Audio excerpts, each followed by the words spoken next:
다시 한번 인사하십니다. 주님의 이름으로 사랑합니다. 주님의 이름으로 사랑합니다. 잘 오셨습니다. 잘 오셨습니다. 제일 보고 싶었습니다. 제일 보고 싶었습니다. 오늘 말씀의 제목은요, 너는 나를 사랑하느냐. 따라하십니다. 너는 나를 사랑하느냐. 너는 나를 사랑하느냐. 1453년에 스페인 여왕 이세벨이 있었어요. 크리스토퍼 콜럼버스라고 하는 그러한 탐험가가 제가 대서양을 횡단하겠습니다 라고 하는 그러한 제안을 하고, 그럼 그렇게 하시오 라고 해서 배를 타고 신대륙을 향해서 떠나게 되었어요. 그런데 떠나게 되는 날부터 날씨가 너무나 좋지 않아 가지고 그때부터 사람들이 마음이 힘들어지고 괴로워지기 시작하는 것이에요. 또 그때부터 수많은 사람들이 원망과 불평과 부정적인 생각들을 지속적으로 같이 쏟아놓기 시작하는 것이에요. 그러나 크리스토퍼 콜럼버스의 항해 일지에는요, 다음과 같은 걸로 하루를 마감하고 있었답니다. 오늘도 우리는 서쪽으로 전진했다. 긍정적인 생각은 기적과 행복을 가져다 준다. 나는 실패할 수밖에 없어도 주님이 나와 항상 함께 하시면 능치 못할 일이 없기 때문이다. 예수님이 함께 하시면 내게 능력 주신 자리에서 내가 모든 것을 할 수 있다고 성경은 말씀하고 있습니다. 내가 못하는 것이 아니라 주님이 하게 하시면 그것도 가능하신 것이고, 내가 못한다고 해서 나는 원망하고 나는 불평하고 하는 것이 아니라 주님이 하게 하시면 나는 그때부터 얼마든지 그것을 행할 수 있다라는 것이에요. 주님이 함께 하시면 능치 못할 일이 없는 줄 믿으시기 바랍니다. 어쩌면 이 시대에 우리 또 나는 신대륙을 향해서 나아가는데 자꾸 이 배 안의 선원들처럼 환경 탓하고 또 날씨 탓하고, 요즘 뉴스를 보니까 뉴스에는 너무나 힘든 이야기들이 많이 있어가지고 그냥 아유 왜 저래, 그냥 왜 그렇게 하냐고 막 그러면서 또 계속되는 경기 침체, 교회에 비대면, 이러한 상황들로 인해서 점점 믿음에서 멀어져가고 점점 육신의 생각이 강해져서 아이고 이런 답답함, 이 괴로움들, 또 저주들, 판단들, 정죄들이 막 일어나고 있지 않습니까? 예수님이 부활하신 후에도요, 예수님의 11 제자들에게도 동일한 마음이 찾아왔어요. 예수님이 부활하셨어요. 부활하셔서 한번 제자들을 만나주시고 두 번째도 만나주셨어요. 그런데 두 번만 만나주시고 예수님이 어디에 계신지, 무엇을 행하시는지, 무엇을 생각하시는지 또한 제자들은 알지 못했어요. 제자들의 마음에는 답답함이 밀려오고 두려움이 밀려오고, 어떻게 무엇을 먹고 살지, 어떻게 살아야 되지, 앞으로 나는 어떻게 살아야 될지가 막 걱정이 되기 시작하는 것이에요. 어딜 보시냐면요, 요한복음 21장 2절과 3절을 같이 읽겠습니다. 요한복음 21장 2절과 3절이에요. 같이 읽습니다. 시몬 베드로와 디두모라 하는 도마와 갈릴리 가나 사람 나다나엘과 세베대의 아들들과 또 다른 제자 둘이 함께 있더니, 시몬 베드로가 나는 물고기 잡으러 가노라 하니 그들이 우리도 함께 가겠다 하고 나가서 배에 올랐으나 그날 밤에 아무것도 잡지 못하였더니, 베드로, 도마, 나다나엘, 야고보와 요한, 그리고 다른 두 제자, 몇 명이에요? 제자들이? 지금 성경에 나온 제자들은 7명. 예수님의 11 제자들 가운데 7명의 제자들이 나는 어디로 간다고요? 나는 물고기 잡으러 가노라 하면서 어디로 갔을까요? 물고기 잡으러 가노라 하면서 예루살렘에서 어디로요? 갈릴리 호수로 약 2시간 반 정도 거리에 있는 이 거리를 막 다 올라간 것이에요. 옛사람으로 나 예전에 여기서 물고기 잡던 사람이야, 나 여기로 돌아갈 거야 라고 하는 것이에요. 이들은 자신이 현재 맞이하고 있는 상황들이 너무나 답답하고 또한 괴롭기도 하고 어느 방향으로 가야 하는지도 모르는 그러한 상황 가운데서 무엇을 먹을까, 무엇을 마실까, 무엇을 입을까 하는 그러한 생계의 문제가 그들에게 덮치게 되는 것이에요. 우리 이 제자들은 이 갈릴리 어부들로 다시 나아가는 것이에요. 무엇을 의미합니까? 바로 예수님의 모든 기적과 기사와 표적을 경험했던 그러한 제자들이었어요. 그런데 심지어 부활하신 예수님이 또한 그 두려움에 떨며 유대인들을 두려워해서 문을 꼭 닫고 벌벌 떨던 그 도마를 제외한 제자들에게 찾아오셔서 너희에게 평강이 있을지어다 라고 말씀하셨어요. 그리고 또한 그 후에 도마가 이렇게 얘기해요. 예수님이 찾아오셨다고? 예수님 부활하셨다고? 나는 못 믿겠어. 나는 내 손을 들어서 그분의 또한 못자국을 또한 그분의 옆구리에 손을 넣어보지 않고는 내가 못 믿겠노라 라고 하는 그 말을 하고 나서 정확하게 8일 뒤에 이 도마가 있는 함께 있는 그 제자들 사이에 문을 닫고 있는데 예수님이 부활의 영체를 입으시고 그 가운데 서서 이르시되 너희에게 평강이 있을지어다. 예수님은 우리의 이야기를 듣고 계신 것이, 예수님은 우리의 모든 생각들을 다 읽고 계신 것이 눈에 보이진 않지. 그러나 주님은 8일 뒤에 도마가 있을 때 찾아오셔서 도마에게 이렇게 물으십니다. 나는 그의 손에 못자국을 보며 내 손가락을 그 못자국에 넣으며 내 손을 그 옆구리에 넣어보지 않고는 믿지 아니하겠노라던 그 제자 도마를 향해서 내 손을 내밀어서 내 옆구리에 손을 넣어보라. 그리고 믿음 없는 자가 되지 말고 믿는 자가 되라 라고 말씀하세요. 베드로와 그 수많은 제자들이 함께 있는 그 자리에서 도마는 이렇게 고백합니다. 주는 나의 주님이시요 나의 하나님이시니이다. 거룩한 신앙 고백이죠.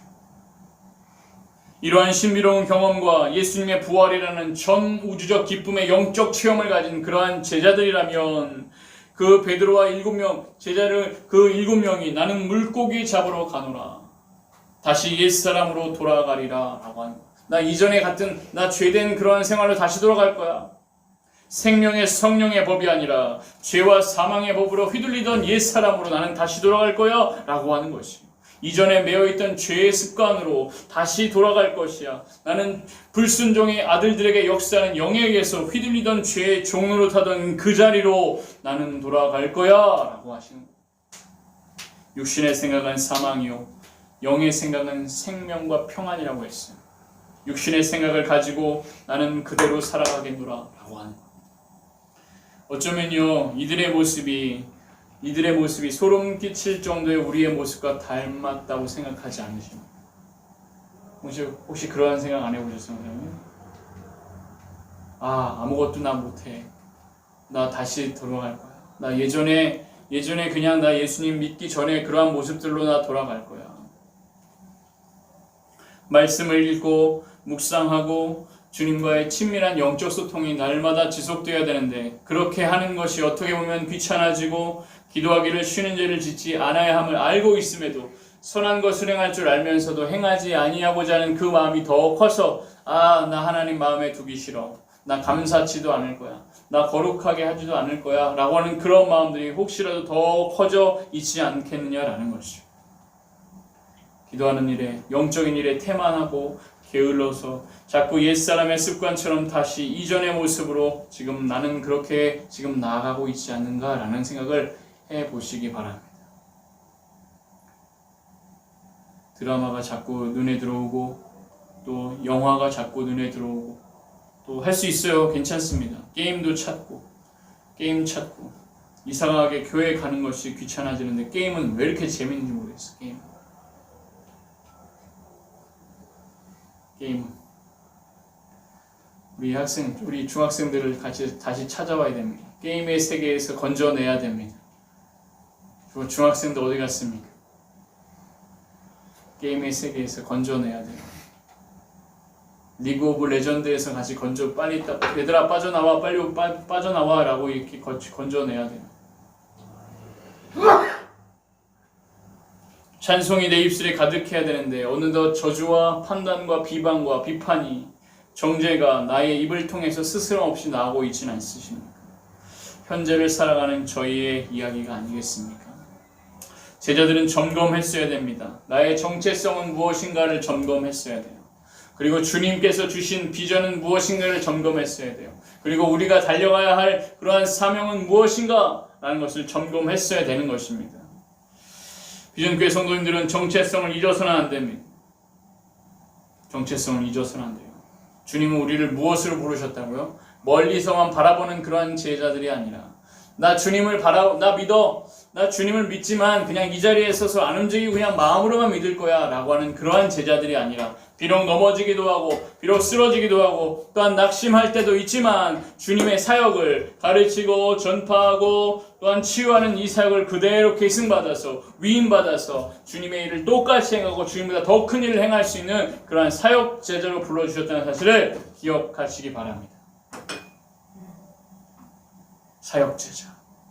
누가복음 24장 48절 이렇게 말씀합니다. 너희는 이 모든 일의 증인이라. 같이 따라 하시겠습니다. 너희는 이 모든 일의 증인이라. 너희는 이 모든 일에 마루투스. 마루투스. 마르투스는요, 안으로는 교회 일꾼이에요. 안으로는 교회 일꾼, 바깥으로는 평생의 전도 제자인 것이에요. 이것이 일꾼, 이것이 또한 이것이 제자, 이것이 합쳐서 증인 마르투스다라는 것이에요. 우리 비전교회 사명 선언문이 있습니다. 우리 주보 한번 펴보겠습니다. 주보. 교회의 사명 선언. 사명 선언문 같이 읽겠습니다. 우리의 사명이 무엇인지 같이 한번 읽겠습니다. 시작. 말씀과 성령의 능력으로 제자가 되어 123개 비전을 성취하는 생명의 공동체인 것입니다. 120비전은 12명의 선교사와 120명의 황홀한 평신도 사역자들을 함께 일으켜 세워서 재생산 사역자들이 일어나 한 개 120개의 셀 가족들을 아버지 이루고 그 120개의 셀 가족들은 한 개씩의 셀을 분가하여서 총 240개의 셀 가족을 만들어낼 것임을 믿으시기 바랍니다. 240개의 셀이 세워지게 되면 전 세계 237개 나라 유엔에 가입하지 않은 그 나라도 함께 포함하여서 각 셀들이 각 나라의 선교를 감당할 줄 믿으시기 바랍니다. 우리 호영 형제님이 아프리카 라이베리아로 떠나는 것이요. 우리 권능이가 케냐의 키베라 지역을 들어가는 것이요. 그곳에서 한 명의 제자, 두 명의 제자도 괜찮습니다. 그 10년들을 세우고 또 세워서 모든 민족을 제자 삼는 비전을 성취하는 거룩한 하나님의 나라를 이루시는 저와 여러분 되시기를 주님의 이름으로 축복합니다. 아멘. 교회의 사명은 세계 모든 민족을 제자 삼는 것이요. 우리의 필드, 달려갈 필드는요. 깃발은 세워졌어요. 주님의 비전, 영원 사랑의 비전은 세워졌어요. 또한 달려갈 필드는 어디입니까? 땅 끝까지 나가는 증인들이 되는 것이요. 우리 민족부터 제자 삼는 것이. 나의 친구, 나의 동료, 나의 가족, 나의 친척에 있는 모든 심령들을 제자 삼는 것이. 마태복음 28장 19절 20절에 이렇게 말씀합니다. 그러므로 너희는 가서 따라하십니다. 그러므로 너희는 가서 모든 민족을 제자로 삼아 아버지와 아들과 성령의 이름으로 세례를 베풀고 아들과 성령의 이름으로 세례를 베풀고 내가 분부한 모든 것을 가르쳐 지키게 하라. 올지어다 내가 세상 끝날까지 너희와 항상 함께 있으리라 하시니라. 예수님이 부활하셔서 승천하시기 전에 지상 대명령을 모든 사역 제자들에게 하신 것이. 그 사역 제자들이 되시는 저와 여러분 되시기를 주님을 축복합니다. 아멘. 정체성과 비전과 사명을 잃어버리면, 이것이 흐릿해지면, 나와 상관이 없으면 나 물고기 잡으러 갈 거예요. 정체성과 비전과 사명을 잃어버리면 나 게임하러 발로란트 하러 우리 친구들 만나러 갈 거예요. 야 뭐야 M4P가 나 아니면 AK 소총이나 MP4가 더 나아. 이것이 우리의 모습이면, 이것이 우리의 모습. 우리는 물고기 잡으러 가노라. 나는 게임하러 게임의 세계로 들어가노라. 똑같아지는. 게임은 할 수 있어요. 게임도 할 수 있어. 워머신 이런 것도 같이 할 수 있어요. 저도 합니다. 저도 해요. 근데 리그 오브 레전드 같이 그거는 앞으로 좀 더 연구를 해야 될 것 같아요. 연구도 하고. 왜냐면 중학생들, 우리 학생부 아이들 그곳에서 같이 건져내기 위해서는 반드시 목회자가 연구하고 그 방법론과 그들의 심리까지도 같이 다 분석해야 돼요. 필요하다면 우리 앞으로 중년 남성, 중년 남성들, 요즘에 부동산에 대해서도 또 재테크에 대해서도 모든 21세기 2021 내년도에 세계 트렌드라고 하는 그 책이 있어요. 그 책을 구입할 예정. 그래서 세상 흐름이 어떻게 가는가 분석해야 되는 것입니다. 물고기 잡으러 가지 않은 제자들이 4명 남아 있었어요.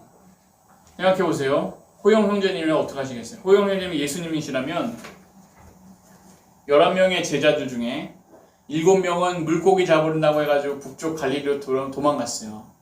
그럼 4명의 제자들이 예루살렘 지역에 있지 않았겠습니까?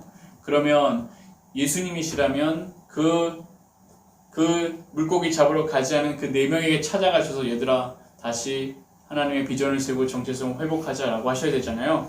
그런데 예수님 어디로 가셨다고요? 어디로요? 예수님은 그 도망가 있는 그 또 배신하고 도망간 7명의 제자들 향해서 갈릴리 호수로 나아가셨다라는 것이에요. 자, 우리 요한복음 21장 4절을 같이 읽겠습니다. 21장 4절이에요. 같이 읽습니다. 날이 새어갈 때 예수께서 바닷가에 서셨으나 제자들이 예수이신 줄 알지 못하는지라. 제자들이 가가지고요 물고기를 잡으려고 했어요. 그런데 그 물고기가 잡혀요, 안 잡혀요? 밤을 새워서 같이 잡았는데 잡히지 않는 것이에요. 그 갈릴리 베세다 출신의 그 베드로, 야고보, 요한 전부 다 어부 출신이에요. 어부 출신들이 밤을 새워서 물고기 잡았는데 잡지 못했다? 이건 말도 안 되는 것이에요.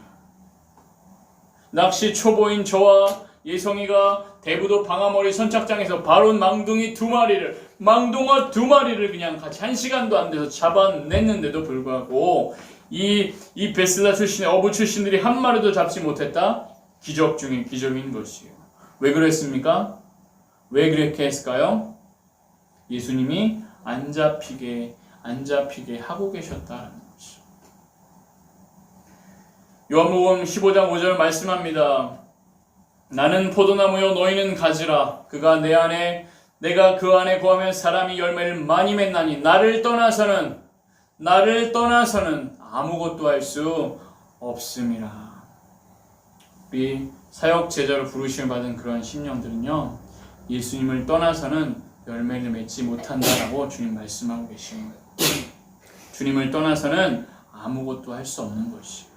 내가 열심히 공부를 해봐. 나는 열심히 해가지고 큰 돈을 벌 거야. 라고 해서 목사님도 열심히 대학생 때 공부를 해봤지만 목사님은 이렇게 한쪽에는 그 목사님 공부하는 책이 있었고 또 한쪽에는 성경이 이렇게 있었어요. 근데 어느 걸 더 많이 봤을까요?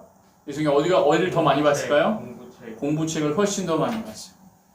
여기 있는 성경책은 잠깐 한 번씩 이렇게 쓱만 보고 나머지는 전부 다 뭐 했어요? 그냥 공부하는 책으로 이렇게 봤었죠. 그러니까 하나님 어떻게 하셨느냐? 하나님 나 이거 하고 싶어요. 이렇게 하고 싶어요. 하나님 영광 돌리고 싶어요. 라고 하는 그 기도를 올려드렸어도 그럼 그 길을 잠시 갈 수 있도록 길은 열어주셨었지만 마침내 그것을 허락하지는 않으셨어요. 그런데 이것이 더 큰 축복인 것이. 더 큰 축복. 왜요? 하나님의 영혼들, 하나님이 사랑하시는 그 영혼들을 하나님이 사랑하고 하나님의 사랑을 전하고 하나님의 사랑을 품어주고 돌볼 수 있는 그러한 특권을 우선 허락해 주셨기 때문에 하나님이 때로는 주님 뜻이 아니어도 간절히 원하고 길을 잠시 가게는 해주시지만 결정적인 때가 되면 더 이상 그 길을 가지 않도록 하나님이 인도하세요. 그러면 어떻게 해요? 그땐 하나님 도리어 감사합니다 하고 꾹꾹 인사하고 자기 길로 돌아오면 돼요. 그러면 나중에 어떻게 돼요? 하나님이 이것 때문에 나를 더 이렇게 축복의 길로 인도하셨구나 라고 하는 그 간증이 더 나오시게 되는 것이. 이것이 하나님의 뜻인 것이에요.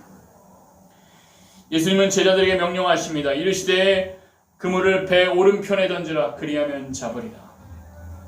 7명의 그 도망친 제자들이요 앞뒤 좌우 전후 안 던져보겠냐고요. 밤새서 던졌으면 오른쪽에 얼마나 많이 던졌겠습니까?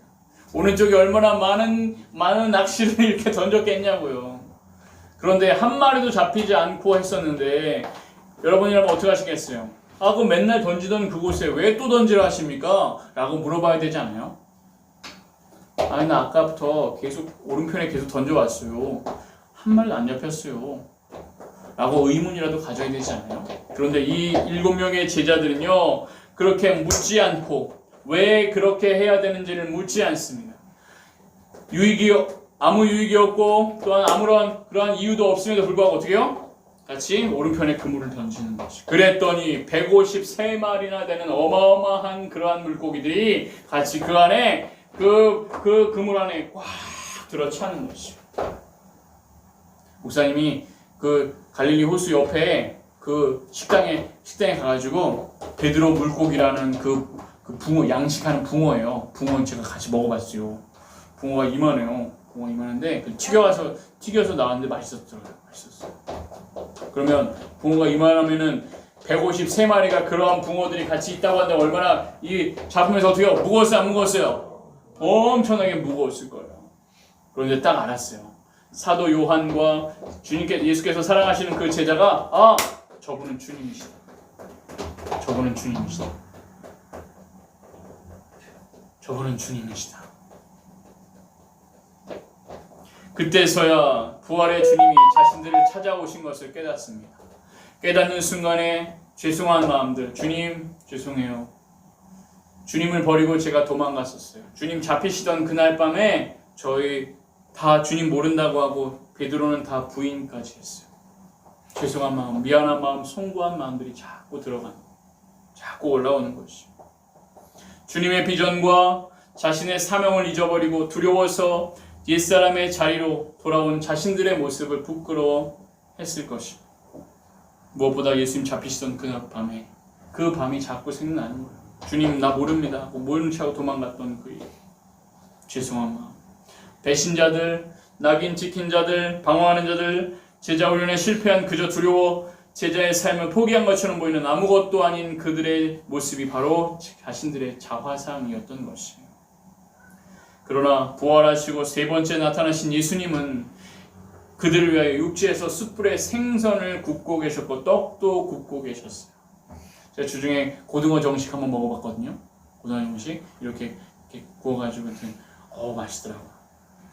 다음에 남성 1셀 가서 고등어든 쭈꾸미든 같이 가서 구워서 생선을 같이 구운 생선을 한번 같이 구운 망둥이를 같이 먹을 수 있도록 축복합니다.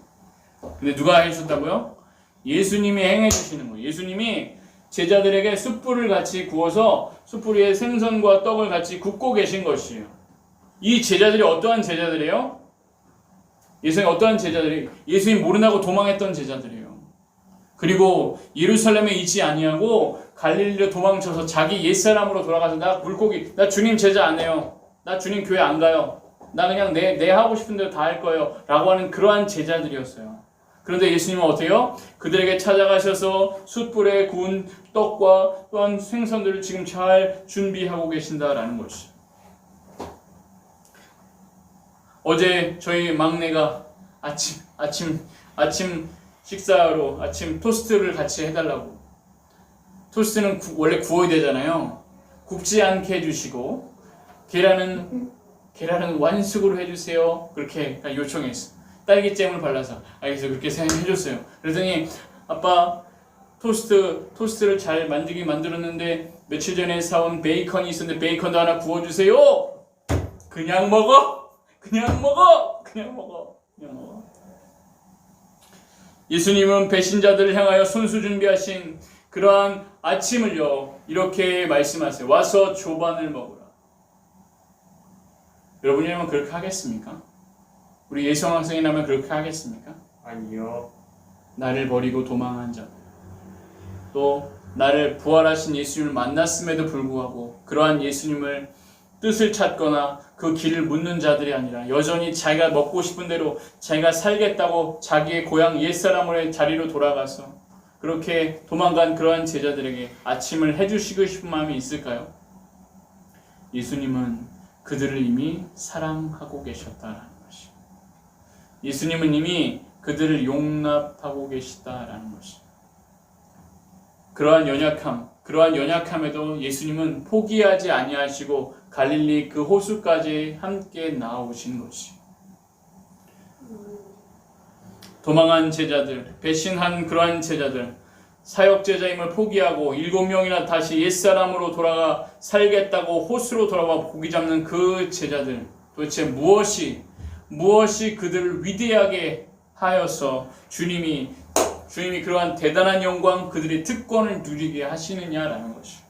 전 우주의 창조자께서 만왕의 왕 만주의 주, 온 우주의 치리자 성자 하나님께서 손수 준비하여 주신 그 아침을 와서 먹으라. 원래 이 7명의 제자들은 어떻게 해야 돼요? 주님 정말 죄송합니다. 저희가 정말 죄송합니다 하면서 고개 숙이고 애통하면서 하나님 앞에, 성자 하나님 앞에서 잘못했다고 무릎 꿇고 용서를 구해야 돼요. 주님, 제가 도망갔습니다. 용서해 주세요. 제가 주님을 모른다고 했습니다. 용서해 주세요. 그렇게 해야 정상 아니겠습니까? 또 주님의 사랑, 용서의 마음을 저희가 헤아리지 못했습니다. 주님 용서해 주세요 라고 이렇게 해야 되지 않겠어요? 그런데요 그들은 그렇게 하지 않았어요. 배신한 나, 그 자리에서 도망친 나, 하나님 나라의 그 직임과 그 직위에서 탈출하고 물고기 잡으러 온 나, 그러한 나를 포기하지 아니하시고 예수님께서 친히 그 나의 연약함에도 불구하고 오늘도 여전히 나를 향해 찾아오시는 부활의 예수님의 실패하지 않은 영원한 사랑, 그 영원한 사랑 앞에 반응하는 저와 여러분 되시기를 축복합니다. 어마어마한 사랑이잖아요. 나를 사랑하시고, 나를 사랑하시다 못해 찾아오셔서 아침을 해주신다고요? 이런 배신자들 하면서 어떻게 해요? 회초리로 그냥 한 수십 대씩 맞아도 부족한 그러한 모습 아니겠습니까? 그렇죠. 그런데도 예수님은 와서 조반을 먹으라. 제자들은 어색했을 수도 있어요. 죄송하기도 하고 또 송구하기도 하고 미안한 마음이 들기도 하고 머뭇거렸을 수도 있어요. 그런데 예수님은요, 제자들에게 요한복음 21장 13절에서 예수께서 가셔서 떡을 가져다가 그들에게 주시고 생선도 그와 같이 하시니라. 예수님이 가져다가 주시는 것이죠. 예수님이 가셔다가 그러한 제자들에게 같이 떡과 고기를 같이 이렇게 주시는 것이죠. 얼마나 큰 사랑입니까? 얼마나 위대한 사랑입니까? 얼마나 존귀한 사랑이냐. 그 사랑이 느껴지십니까? 연약함에도 나의 연약함에도 이 코로나 상황 가운데 자꾸 떨어지는 그 믿음의 연약함을 가지고 있는 그 나에게도 여전히 나의 삶 속에 찾아오셔서 나를 위로하시고 나를 사랑해 주시고 나를 격려해 주시고 또한 등 두들겨서 다시 힘있게 걸어가자 라고 위로하시는 그러한 주님의 사랑이 느껴지시는 분은 아멘 하시기 바랍니다. 아멘. 주중에 우리 목사님들이 오셔가지고 교회 유아실에 스피커를 달아주셨어요. 스피커. 작은 스피커였는데요. 작은 스피커였는데 그 스피커가 거의 새 거였어요. 새 거. 작은 스피커. 원래 저희가 스피커를 사려고 했거든요. 그런데 그렇게 하지 마시고 그 목사님 중에 한 분이 목사님 이거 갖다 쓰십시오 하면서 이 마이크 있죠. 마이크도 두 손을 자유롭게 할 수 있는 이 마이크도 귀하게 이렇게 교회에 헌물해 주셨어요. 마이크가 새 걸로 같이 살 수 있어요. 새 걸로 같이 또 교회 헌금으로 같이 살 수 있지만 그 중심, 그것을 아껴두었다가 어려운 교회에서 그것을 아껴두었다가 저희 목사님 쓰십시오, 교회에 쓰십시오 하면서 하나님의 교회에 이 마이크와 스피커를 귀하게 내어드릴 수 있는 그 마음, 그것이 너무나 감사했어요. 너무나 감사했어요. 동시에 그것이 교회를 향한 예수님의 사랑으로 같이 느껴졌어요. 너무나 감사했어요. 우리 셀가족 모임에서 하나님의 사랑을 함께 누렸고 또 모교 제자학교 비대면 양육에서 우리 함께 늦게까지 함께 서로 기도하고 함께 말씀을 나누고 영적 성장을 지속했었어요. 행복 모임에서는 우리 백낙봉 예비 성도님이라는 분이 계신데 그분을 오늘 찾아가서 복음을 전해야겠다라고 하는 그 마음을 주셔서 기도하고 찾아갔는데 집에 안 계신 거예요. 집에 안 계셔가지고 어떡하지 하면서 이렇게 돌아 나오려고 하는 그 순간에 어떻게 해요? 그분이 저쪽에서 슬렁슬렁 하시면서 안녕하세요 하면서 오시는 거예요. 그래서 백성도님 오늘 제가 3분 동안 메시지를 전해드리고 싶은데 받으시겠습니까? 그렇죠. 같이 가시죠 라고 하셔서 집에 들어가서 차분차분 백지전도, 지난 금요기도회 때 같이 백지전도 같이 훈련했거든요. 그 백지전도를 잘 해줬더니 영접 기도 하셨을까 안 하셨을까요, 예성이?